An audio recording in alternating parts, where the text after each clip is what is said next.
බලා ගන්න. ඔයාලගේ බයෝ වලට පොඩ්ඩක් මේ ටික බලා ගන්න. හරි මම මුලින් ඉඳන් පොඩ්ඩක් මතක් කරගෙන යන්නම්.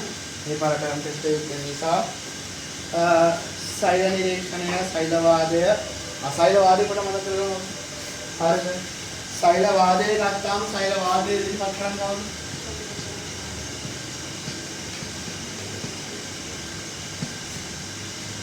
එක්කෙනෙක් කවුද?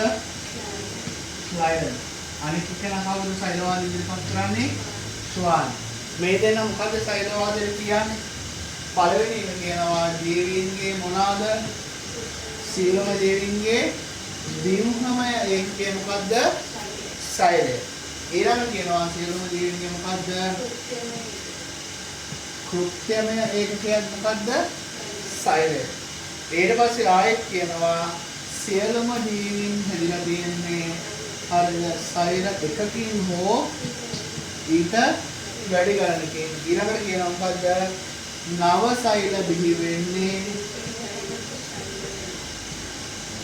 මොනයිද? පෙර පැවති සෛල වල. නව සෛල බිහි වෙන්නේ මොනයිද? පෙර පැවති සෛල වල. වීඩියෝ දාගන්න නම් පොඩි ෂෝට් නෝට් එකක් වලින් අර විදිහින් සෛල වාදයේ මූලික කරුණු. මේව නිකන් වචනේ විතරක් ලියා ගන්න. ඒක ඔයාලට දැක්කම මතක් වෙන විදිහට. ලියා ගන්න. ඊළඟට ඔයගොල්ලෝ පොඩ්ඩක් බලා ගන්න ප්‍රෝකැරියෝටික සහ යුකැරියෝටික සෛලවල මොනවාද වෙනස්කම්? අත්‍යවශ්‍ය වලින් මම පොඩ්ඩක් නිකන් මතක් කරනවා. ටික ලියන්නේ නැහැ හොඳේ ඔබ දාගන්න. හරිද? ඔව්. ටික ලියන්නේ. ඔයා ටික දාගන්න. කැරියෝටික ටික දාන්නේ. හරිද? කැරියෝටිකේ ටිකක් දාගන්න. හරිද? हाँ ये मान तुम्हारे पास नहीं है ना होगा मैं तुम्हारे पास नहीं है हरी आ गया प्रोकैरियोटिक में नोटर दी रहती होगा लगे संविधाने उन्हें अष्टियाक नोदराई हरज पटल वलिंग वटो इंद्रिका नोदराई ओके संविधाने उन्हें अष्टियाक के लिए वितरण में मोनार पटल वलिंग वटो इंद्रिका नोदराई के निकट मदद दिया आगा तेरुनार कट्टियर संविधाने उन्हें अष्टिया मदद दीनवा पटल वलिंग वटो इंद्रिका मदद නෑ පටලෝ වලින් මට ඉන්ද්‍රියකා ප්‍රෝකැරියෝටික වල නෑ.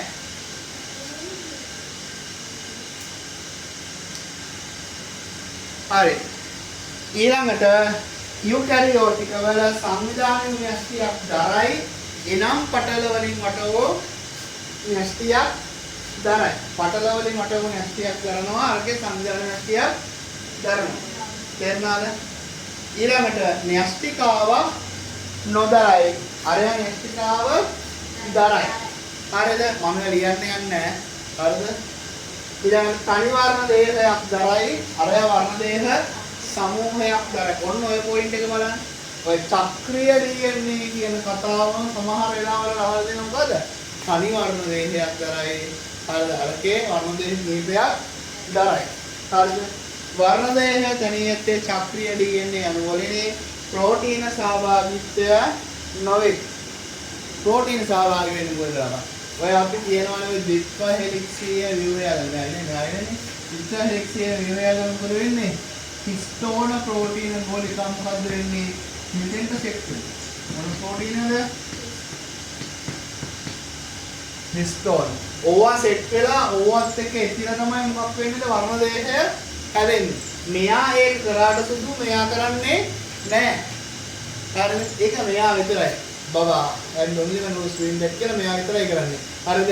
මෙයා කරන්නේ නෑ. හරිද? ඊළඟ වර්ණ දෙයන්ියත් චක්‍රීය පටල වලින් වට වූ සෛල ඉන්ද්‍රියකා නතරයි අපි අතනින්ම කතා කරා. හරිද? ඔය ඕක මේ පාර එන වැදගත් වෙයි ඈ. මේ පාර MCQ වලට පට්ට වැදගත් වෙයි. මොකද මතක තියාගන්න ප්‍රෝකැරියෝටික එකේ පටල වලින් වට වූ ඉන්ද්‍රියකා නැත. යුකැරියෝටිකේ පටල වලින් වට වූ ඉන්ද්‍රියකා ඇත. න්‍යෂ්ටියට වඩා වැදගත් වෙනවා මේ පාර ඕක. බලන්න ඊට විභාගේ. හරිද? දෙවියන් වහන්සේ ප්‍රකාශය කරලා ගන්න. අර රයිබෝසෝම ප්‍රමාණය දන්නවනේ ප්‍රෝකැරියෝටික වල කියන්නේ සුදු 70යි. යුකැරියෝටික බබා 80යි නේ සයිස් එක ලොකු වෙද්දී සයිස් එක ලොකු වෙනවා. ඈ ඔව් මෙයාගේ ඇතුලේ තියෙන ඉන්ද්‍රියකාවල තියෙන මොනවාද?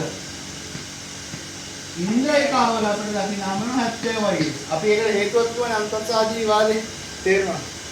ඊළඟට වක්සරණය සිදු නොවේ. වක්සරණය කියන්නේ ඔය සයිලෝප්ලාස්මේ මොකක් වෙනවද ඇතුලේ චලනය වෙනවා. ගලා යාමක් සිද්ධ වෙනවා.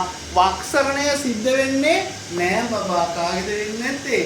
මෙයා ඒව කරන්නේ නෑනේ. ඔය හොඩ වැඩ කරන්නේ නෑ මෙයා. වතුර කලත්තන්නේ නෑ. වතුර කලත්තන්නේ කවුද? මෙයා විතරයි. ඔව් වතුර කලත්තන කියන්නේ වැරදි ගන්න නෙවෙයි. ඔබ ටිකක් දෙන්නලා ඉන්නා වෙනවා. මේ මෙහෙම වතුරේ රස දාගලා තමයි වතුර කලත්තන කියන්නේ. වක්සරනේ වතුර මෙහෙම වතුරේ තියෙන ප්ලාස්මේ කැරකෙන්නේ නෑ. වලත් 70. ආගන්න.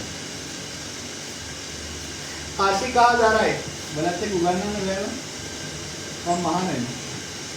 ඉතින් බලත් එක්ක උගන්නන්න බැහැ. කශිකාදාරයි. හරිද? කශිකාදාරනවා හැබැයි මොන සැලැස්මක් නැද්ද? නාමයේ දවන සැලැස්මක් නැත. ඒක නෑ අම්මී ඒක නෑ. අරයා එයාට කශිකාදාරනවා සුදු. නාමයේ දවන දෙක සැලැස්මක් තියෙනවා. තේරුණාද? හරි. දැන් බලන්න ෂෝට් නෝට් ගහනවා කියලා හරිද? අර තියෙන ඔක්කොම ආයි අකුරු පොඩි කරලා ලියන්න එපා. ඒකට කියන්නේ ෂෝට් නෝට් නෙමෙයි. ඒකට කියන්නේ රීෆොන්ට් කරනවා කියලා. ෆොන්ට් සයිස් එක වෙනස් කරනවා කියලා. ඒක මේ එකමාර නෝට් එක ටයිප් කරගන්න. ටයිප් කරලා කම්පියුටරේ පුළුවන් වර්ඩ් එකේ මේ ෆොන්ට් එක දිගාරින්න අඩු කරන්න. අර ෂෝට් නෝට් එක කරනද එහෙම? කියන්නේ මේක දැක්කම ඔයාලට කරුණු මතක් වෙන්න ඕන නිසා මේකත් කියවන එකක් වෙලා හරියන්නේ නෑ. අර වගේ නෝට් එකක් මොනේදී කොහේ හරි රෝල් කරලා විභාගෙට දාගෙන යනවා ජාති ඩයරි එහෙම ඉන්නවනේ. ඔව්. අර මතකයි මේ ඔය සිතුවල මතකයි මේ කොල්ලෙක් හිටියා. හරිද? මතකනේ? ඕලෙවල් වල විභාගෙට මූ විචාර වලට උදාහරණ ටික උපුටා ගැනීම ටික පාඩම් කරලා ලියාගෙන අසවල් දැන දාගෙන ඉන්නවා. මම කියන්නම්. හරිද? මම ආරංචි කතාව. හරිද? දාගෙන ගියා. හරිද? දාගෙන ගිහින් ලියලා ඇවිල්ලා. ඔව්. හරිද? කෑ ගන්න. හරි. හරි. ඒක මෙහෙම දැකලා ඒක වැඩන්නේ කතා වැඩන්නේ. හරිද? ඒකක් වෙනාදී කොහොම කතා කියන්නේ. ඕ මේකේ බර්ත් බයි වගේ. හරි.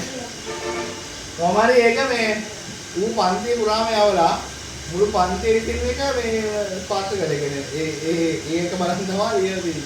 හරි ඌ කියව කතාව කියන්නේ. හරි හරි. ඕකෙන් දිනන්නේ. ඊළඟ ව්‍යාජ රික්තක තමයි. අහගන්න. ව්‍යාජ රික්තක කියන්නේ මොකද? ව්‍යාජ හරි අප්පා බොරුමයි කියන්නේ. හරිද? හරියම යන පාර. හරි. ඊළඟ බලන්න මෙයා මොන රික්තකද දරන්නේ? සත්‍ය රික්තක. අහගන්න ඉස්සෙල්ලා කියන එක. හරිද? ගොම්මංගල් කොම් වඩිද. ආගන්න. හරි. දාගන්න කොයිද? ඔයඩික මෙහෙමයිද? ඔයඩික මම කෙටියෙන් දාගෙන උඹලා කැමති දේවල් ලියාගෙන ඉන්නකො උඹලා ඒ කාන්ති පිට විස්තර කරලා. දැන් ඔය නෝට් තියලා මේ උගන්න කොයිලාගේ. හරි.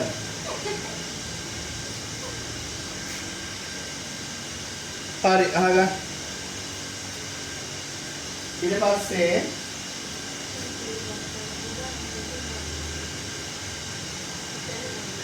ආගන්න ඊළඟ ප්‍රෝකැරියෝටික වල හරිද ආගන්න ප්‍රෝකැරියෝටික වල මේක බැක්ටීරියායි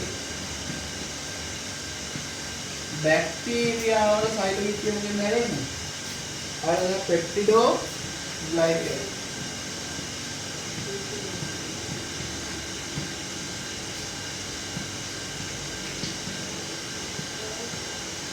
හරිද ඊට පස්සේ ආකිබැක්ටීරියා වල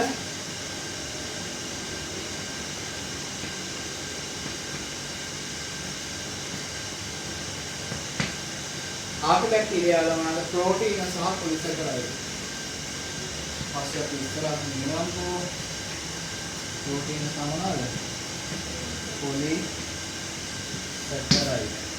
හරිද යුකැරියෝටික් වල මොනවද තියෙන්නේ ශාක වගේ නම් ඊට පස්සේ ඇල්ගියර් තියෙනවා නේද සෙල්යුලෝස්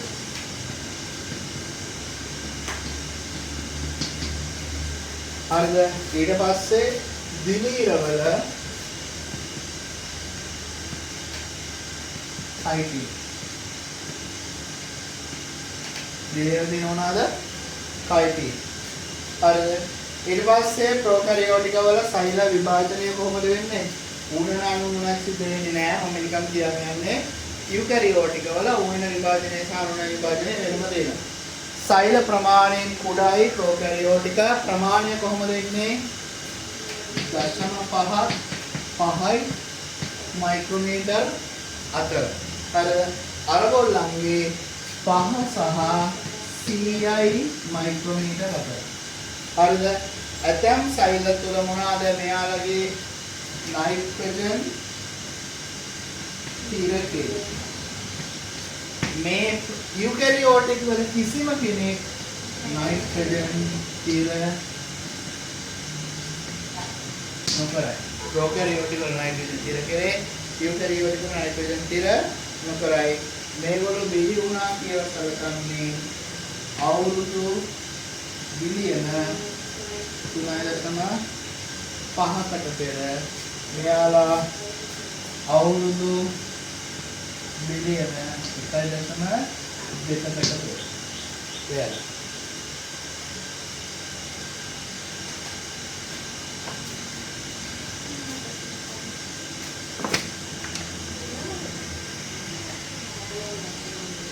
ඊළඟට අහගන්න සාක්ෂයිල සත්සයිල වල වෙනස්කම් ටිකක් පොඩ්ඩක් බලා ගන්න. සෛල බිත්තියක් නැත. සාක්ෂයිල සෛල බිත්තියක්. අද ක්ලාස් පරිලේ කොලෙස්ටරෝල් ගන්නේ කොට වෙනගන්නේ. දාගමු. මේ සාක නේ ආතලේ මේකට දානවා. ආදියල මෙහෙ ඉන්න ඕනේ නැහැ. සත්‍යකට දාමු. ඒක ටයිප් එකකින් ගන්න දෙන්නවා. මේ මට අඳින්න බෑ බලන්නේ මේ දාලා යන්නේ. හරකා වගේයි මම කල්පනා කරා. හරි ආතල් එකට දෙල්ලි. වණ්ඩි දෙන්න ලියාගෙන ඉන්න බලා. හරිද? සත්වයිලේ කොලෙස්ටරෝල්.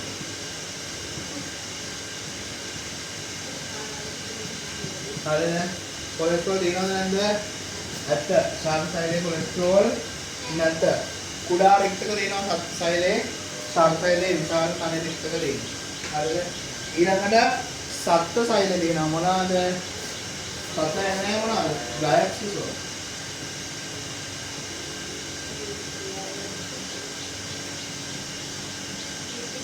තියනවද නැද්ද? නෑ. මෙයාගේ සුදු ග්ලයික්සෝම තියෙනවා.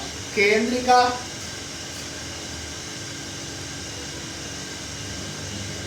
මේ සත්ව සෛල තියෙනවා. සත්ව සෛල කේන්ද්‍රිකා නෑ.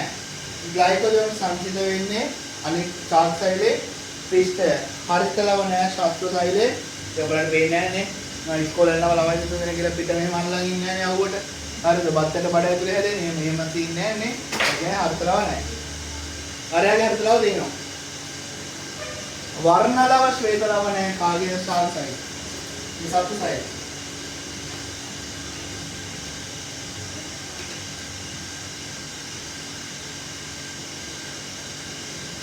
වර්ණවල කව ශ්වේතලව මෙයාගේ නෑ සිදුවේ.